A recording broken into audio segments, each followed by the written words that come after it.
Market లో invest చేసి మీ డబ్బులు డబుల్ చేసుకోవాలనుకుంటున్నారా? సుందరరామిరెడ్డి గారి లైవ్ సెమినార్ కి అటెండ్ అవ్వండి.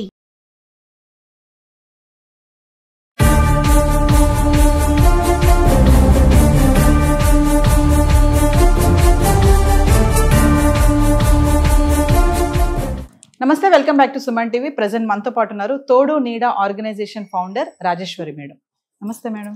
నమస్తే నవీన మేడం, నేను ఈరోజు కొన్ని టాపిక్స్ మీ ముందుకు వచ్చాను. కొన్ని డౌట్స్ కూడా ఉన్నాయి చాలా. ఏంటంటే ఇప్పుడు మగవాళ్ళని తీసుకుంటే కొన్ని విషయాలు ఏంటంటే భార్యల దగ్గర, భర్త భార్య దగ్గర దాస్తారు, అన్ని దాయరు.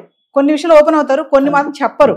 అంటే అవి చెప్పితే వీళ్ళు రచ్చ చేస్తారు, గొడవ చేస్తారు, ఇబ్బంది పెడతారు అనే ఒక థాట్ ఉంటుంది. సో అది ఎంతవరకు కరెక్ట్ అంటారు? నిజంగా కొన్నే చెప్పాలా, కొన్ని చెప్పకూడదని అంటారా? అంటే చెప్పడం అన్ని ఓపెన్ గా ఉండడం ఎప్పుడూ మంచిదే. అయితే ఇప్పుడు నువ్వు చెప్పినట్టుగా రచ్చ చేస్తారు, గోల్ చేస్తారు అని చెప్పరు. ఎందుకంటే ఇప్పుడు వాళ్ళు ఏదో అలసిపోయి ఆఫీస్ నుంచి వస్తారు. ఇప్పుడు అంతకుముందు ఎప్పుడో మూడ్ బాగున్నప్పుడు ఈయన ఫ్లాష్ బ్యాక్లో ఏదో ఎవరో అమ్మాయిని లవ్ చేశాను ఏదో మాట వరుసగా చెప్తాడు. ఆ అనుమానం ఈవిడ మైండ్లో పడిపోతుంది. ఇంకా ఆయన లేట్ వచ్చాడంటే ఆమెతో కాఫీకి వెళ్ళాడేమో, ఆమెతో మాట్లాడుతూ లేట్ అయిందేమో అని సతాయించి అందరూ కాదు, కొందరు భార్యలు, నువ్వు పాత ఫ్రెండ్ దగ్గరికి వెళ్ళావా అని. నేను లేదు మరో అసలు ఆమె నెంబర్ కూడా మారిపోయింది, ఎక్కడుందో నాకు తెలియదన్నా ఇక నమ్మరు. అంటే అనుమానం ముందు పుట్టి ఆడవాళ్ళు తర్వాత పుట్టారంటారు. అందరూ కాకపోయినా చాలామంది విషయంలో ఈ తలనొప్పి ఎందుకు, అసలు నేను చెప్పకుండా ఉంటే పోయే కదా.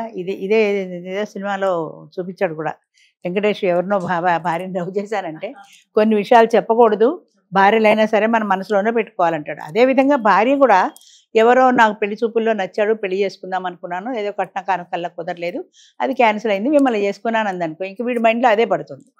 అయితే భార్య అయినా భర్త అయినా అనుమానం పెనుభూతం అని అదే మొదటి అసలు గొడవలకి కారణమవుతుంది. దాన్ని వీళ్ళు లైట్గా తీసుకోవాలి. లైట్గా తీసుకోరు. ఈ రచ్చ మనకి ఎందుకని చాలామంది దాస్తారు అలాంటి విషయాలు. నాకు ఎవరు ఫ్రెండ్స్ లేరండి అంటారు. ప్రతి మగాడు ప్రతి ఆడదే అడుగుతుంది, నీకు ఎవరన్నా గత జీవితంలో ఫ్రెండ్స్ ఉన్నారా అని. ఉన్నారని చెప్పిందే కొంపకొల్లేరే. అందుకని చాలా మంది చెప్పరు. అంటే నిజంగా ఒకవేళ చెప్పారనుకోండి మేడం, నిజంగా చెప్పితే అలా తీసుకొని ఓహో అని తీసుకొని పక్కన పెట్టి కొనసాగించే వాళ్ళు లేరంటారా? ఒకళ్ళిద్దరు వేలు మీద లెక్క పెట్టచ్చు అలాంటి వాళ్ళని. అనుమాన పడే వాళ్ళే ఎక్కువ సంఖ్యలో ఉంటారు. ఎందుకంటే ఇదివరకు ఏదో అయిపోయిందిలే అని లైట్ తీసుకునే వాళ్ళు చాలా తక్కువ మంది ఉంటారు. ఈ అనుమానంతో ఉన్న జీవితాన్ని నాశనం చేసుకునే వాళ్ళు ఆడవాళ్ళైనా మగవాళ్ళైనా ఎక్కువ. అందులో ఆడవాళ్ళు ఇంకా ఓ పాలు ఎక్కువే ఉంటారు. ఇలాంటి అనుమానాలు సహజంగా ఆడదానికి ఎక్కువ ఉంటాయి. ఎందుకంటే బహుశా ఒకలాంటి ఇన్సెక్యూరిటీ ఫీలింగ్ ఏమో అనుకుంటా. వాడితో గొడవ వస్తే వాడు పొమ్మంటాడు, నాకు ఆపర నాశనం అయిపోతుంది, నేను ఇక్కడ ఉండాలంటే వాడు ఎవరితో ఉండకూడదు అనే ఒక ఫీలింగ్, ఏదో ఇన్సెక్యూరిటీ ఫీలింగ్ ఏదో ఉంటుంది. దాంతో ఇక భావి జీవితాన్ని నాశనం చేసుకుంటారు ఈ గొడవలతో. గతం అది అయిపోయింది, ఇప్పుడు మేమిద్దరం బాగున్నామా లేదా అది కదా ముఖ్యం అన్న విషయం మర్చిపోతారు. వర్తమానం గురించి మర్చిపోతారు, గతంలోనే వాళ్ళు జీవిస్తుంటారు. అంచేత దాంతో వాళ్ళకి సగం గొడవలకి కారణమవుతుంది. ఇంకా కొంచెం చూస్తే మేడం, ఫినాన్షియల్ గా ఆర్థిక విషయాల్లో కూడా భార్య కొన్ని విషయాలు చెప్పరు భర్త. అవసరం లేదు ఈమెకి చెప్పడం ఎందుకు అనుకుంటారు. అక్కడ కూడా ఏంటంటే ఈవిడ అనుకుంటది నాకు ఏది చెప్పడం లేదు, చెప్పాలి కదా, నాకు బాధ్యత, నాకు తెలుస్తుంది కదా అని ఈవిడ ఒక ఫీల్ అయిపోతా ఉంటది భార్య. అవును, మరి ఇది ఎంతవరకు కరెక్ట్? ఫస్ట్ థింగ్ ఏంటంటే భర్త ఫైనాన్షియల్ విషయాలు, కుటుంబానికి సంబంధించిన అన్ని విషయాలు భార్యతో షేర్ చేసుకోవాల్సిన బాధ్యత కూడా ఉంది. చాలామంది మగవాళ్ళలో ఒకలాంటి అలసత్వం, అంటే ఏంటి ఆడదానికి చెప్పేది ఏంటి అనుకుంటాడే కానీ అదే ఆడది నీ ఇంటికి ఇల్లాలు, నీ ఇంటికి యజమానురాలు, ఆవిడ డీల్ చేస్తోంది ఇంట్లో వ్యవహారాలన్నీ. అలాంటప్పుడు ఆవిడ దగ్గర ఎందుకు రహస్యం? ఇప్పుడు బయటికి వెళ్తే చాలామంది మగాళ్ళు ఎక్కడికి వెళ్తున్నారో చెప్పరు, జోళ్ళు వేసుకుంటారు వెళ్ళిపోతారు. బయటికి వెళ్తున్నా, మహా అయితే బయటికి వెళ్తున్నా అని చెప్తారు. బయటకంటే ఎక్కడికి వెళ్తున్నావు, ఎప్పుడు వస్తావు, ఏమీ తెలియదు. ఆయన కోసం ఎవరో ఫోన్ చేస్తారు, లేదా ఎవరో వస్తారు. మీ ఆయన ఉన్నాడా? లేరండి. ఎక్కడికి వెళ్ళారు? తెలియదండి. ఎప్పుడు వస్తారు? తెలియదండి. ఈ తెలియదు అనే జవాబు ఆమెకి ఎంత అవమానం అనిపిస్తుంది. ఇంకొకటి, ఇప్పుడు నువ్వు వెడదామని బయలుదేరావు, దారిలో ఎక్కడో యాక్సిడెంట్ అయింది, తీసుకెళ్ళి హాస్పిటల్లో పడేశారు. ఆ సంగతి భార్యకి తెలియదు కదా. ఆయన బేహోష్ అయిపోయాడు, చెప్పే పరిస్థితిలో లేడు. ఇటు టిక్కు ఫోన్ కొడుతుంటుంది, ఫోన్కి జవాబు ఉండదు. అంచేత అలాంటి కారణాల్లో అయినా నేను పలానా ఏరియాకి వెళ్తున్నాను, పోనీ ఎక్కడికి వెళ్తున్నావు చెప్పకపోయినా పలానా ఏరియాకి వెళ్తున్నానంటే, ఏదైనా యాక్సిడెంట్ అయితే పలానా ఏరియాలో యాక్సిడెంట్ అయిందంటే పోలీసులు ఎంక్వైరీకో మిస్సింగ్ కేసో ఏదో ఒక తంటాలు పడుతుంది. ఆమె ప్రయత్నం ఆమె చేసుకుంటుంది. రహస్యం కాదు అది, చెప్పకూడదనంటే ఏంటి చెప్పేది అనే అలసత్వం, నిర్లక్ష్యం. ఆ నిర్లక్ష్యం వల్ల భార్య బలవుతోంది కదా. దానివల్ల నువ్వు 10ంటికి వస్తానన్నవాడు 10 రాలే, 11 రాలా, 12 రాలా, ఏమైపోతాను అంటాడు. సేఫ్గా వస్తే ఏమైపోతావో ఎవరికి తెలుసు, రోజులు ఎలా ఉన్నాయి. అంచేత ఒక మాట చెప్తే నష్టం లేదు కదా. నేను ఇవాళ డిన్నర్కి వెళ్తున్నా, లేదా పార్టీకి వెళ్తున్నా, దీనికి చెప్పేది ఏంటనే నిర్లక్ష్య ధోరణి ఎప్పుడు మంచిది కాదు. చాలామంది మగవాళ్ళకు ఉంటుంది అది. దానివల్ల వాళ్ళ కుటుంబమే నాశనం అవుతుంది. వస్తే వచ్చాడే, పోతే పోయాళ్లే, వచ్చినప్పుడే తలుపు తీద్దాం తలుపేసుకుని ఆడది పడుకోలేదు. ఎందుకంటే దాని మనసులో ఒక యాంగ్జైటీ, ఆందోళన సహజంగా ఉంటాయి. అందుకని అలా చెప్తే ఎవరైనా వచ్చి అడిగారనుకో, పలానా చోటుకి వెళ్ళారండి, టైం పడుతుంది, పలానా టైంకి వస్తారు అని కనీసం జవాబు చెప్పగలుగుతుంది. ఆ జవాబు చెప్పడంలో ఒక కాన్ఫిడెన్స్ ఉంటుంది, నా భర్త గురించి నాకు తెలుసు అని. ఏమోనండి నాకేం తెలియదండి, తలుపేయడం తీయడం ఒకటే నా పని అన్నట్టు ఉండకూడదు కదా. యజమానురాలని తర్వాత దానికి కొన్ని బాధ్యతలు ఉంటాయి, కొన్ని రైట్స్ ఉంటాయి. అది భర్తలు మర్చిపోకూడదు. కొంతమంది భర్తలు ఉంటారు మేడం, ఏమంటారు అంటే కొంతమంది గురించి, అందరి గురించి కాదు, చచ్చిపోతున్నాను ఈ టెన్షన్స్ తోటి, నా వల్ల కావట్లేదు అని చెప్పేసి అక్కడ ఇంట్లోనే భార్య ముందే ఫీల్ అయిపోతా ఉంటారు. భార్య పాపం అడుగుతుంది, ఏంటి ఏమైనా సమస్య ఫైనాన్షియల్ చెప్పొచ్చు కదా, షేర్ చేసుకోండి, నేను తీర్చకపోయినా మాట సహాయం ఇద్దరికి కోఆర్డినేషన్ ఉంటుంది కదా. అడిగినప్పుడు కూడా విసుక్కునే భర్తలు చాలా మంది ఉన్నారు. నీకెందుకు ఇవన్నీ ఆడదానివి, నువ్వు పోయి వంటింట్లో పో, ఆ వంటిల్లే దాన్ని సామ్రాజ్యం అన్నట్టు, నువ్వు వంటింట్లో పోయి వంట చేసుకో, నీకు ఎందుకు అంటారు. ఇప్పుడు మన వాళ్ళు కార్యేషు దాసి కరణేషు మంత్రి అని చెప్పారు ఆడదాని గురించి. అంటే నీకు మంత్రిలా సలహాలు ఇస్తుంది.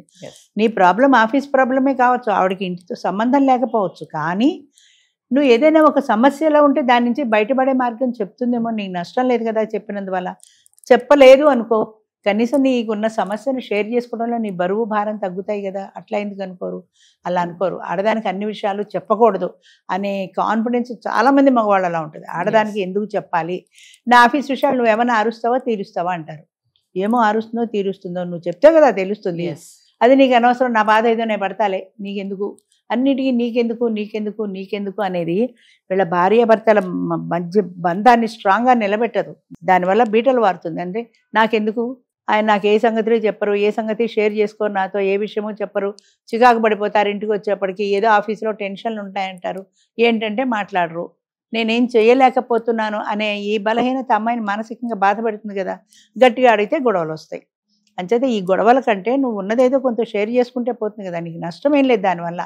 ప్రధానంగా ఏంటంటే నష్టం లేని విషయాన్ని చెప్పడం వల్ల భార్యాభర్తల మధ్యన ఉండే బంధం గట్టిపడే అవకాశం ఉంటుంది. అది పోయి ఎంతసేపు నీకు అనవసరం, నువ్వు పోయి వంట చేసుకో, వంటిల్లే నీ సామ్రాజ్యం, నీకు మిగతా వాటితో సంబంధం లేదు అన్నట్టు మాట్లాడితే ఆ బంధం నిలబడదు గట్టిగా. అంటే మేడం ఫైనల్ ఒక విషయం చెప్పండి, భార్యాభర్తల మధ్యలో దాపరికాలు అనేవి అసలు ఎంతవరకు ఉండాలి, ఒక స్థాయి ఏమైనా ఉంటుందంటారా?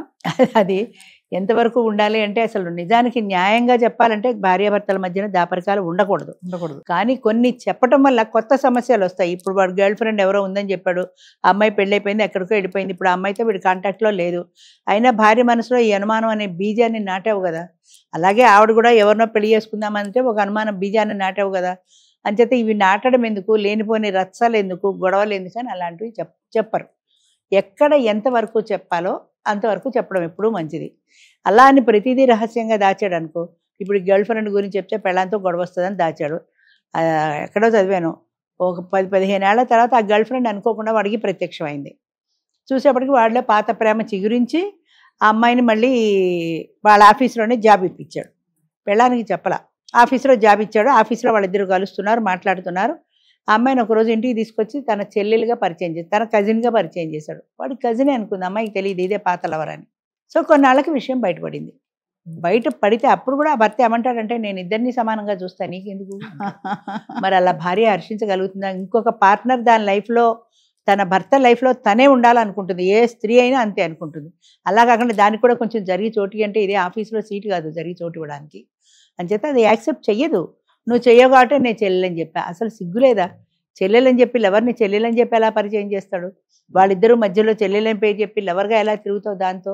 అంటే బంధాల్లో ఉండేటువంటి పవిత్రతను కూడా పోగొడుతున్నారు ఇలాగ. అన్నా చెల్లెలు పేరు చెప్పి చాలామంది మా అన్నీ అంటుంటారు. గంటల తరబడి మాట్లాడతారు. సొంతాన్ని అయితే ఎవరు మాట్లాడరు సృష్టిలో. అసలు ఫ్యామిలీలోనే ఎవరితో మాట్లాడరు. నీకు లవర్ అయితేనే అంతసేపు మాట్లాడగలుగుతావు. వాడితో ఫోన్ వాడు మా అన్నీ అంటే ఎవరు నమ్ముతారు? అంటే అసలు మనం ఒక బంధాలు దానికి ఉండే పవిత్రతని మనమే పోగొడుతున్నాం మన చేతులారా. అది మర్చిపోతున్నారు జనం. దానివల్ల వాళ్ళొక్కళ్ళకే కాదు, వ్యక్తిగతంగా నష్టం, కుటుంబానికి నష్టం, తద్వారా సమాజానికి కూడా నష్టమేది. అని చేత ఓపెన్గా మాట్లాడాలి. Thank you ma'am. మంచిది.